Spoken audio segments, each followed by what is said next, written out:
let's get into the top 10. Zach, this was your most anticipated. We give a shout out in the preview. Shout out the PR people. Yeah. Some of you have really good PR filmmaking teams. Y'all are going to make it places.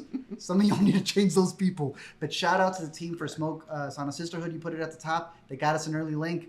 And it delivered, dude. Absolutely. This was the first film of the films we got to see before the festival that really hit for me, that I was like, all right, this is going to be one of the ones that we keep talking about. And, you know, it's not necessarily a film that's like going to announce itself in a big way, but even from the title, even from the plot description, like it gives you a vibe and a feeling, and I think it really delivered on that.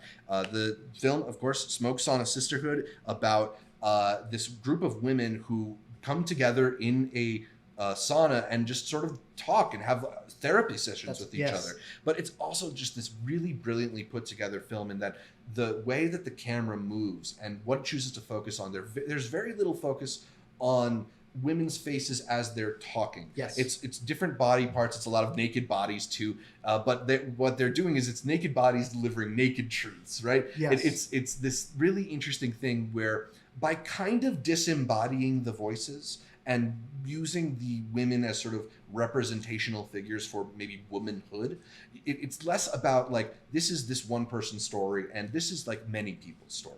This is the story of being a woman in some ways. And I thought that was really profound and really moving, and there's a meditative quality to the film too. It ended up picking up the Best Directing Award from World Cinema Documentary, and absolutely merits it. So it's a really fascinating exploration of just like the experience of being a woman and the way that they communicate these stories, I think is just so deeply felt. It really does feel like listening in on therapy. It really is. You're just a part of the group there. The director, Anna Hintz, has worked on other features before, like For Tomorrow, Paradise Arrives. I find it interesting because she calls herself an active dumpster diver.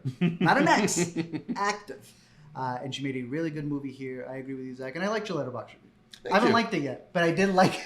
You just got to give it time. I did appreciate it. I it. Sauna Sisterhood. One of the best documentaries in the fest. Definitely put it on your radar.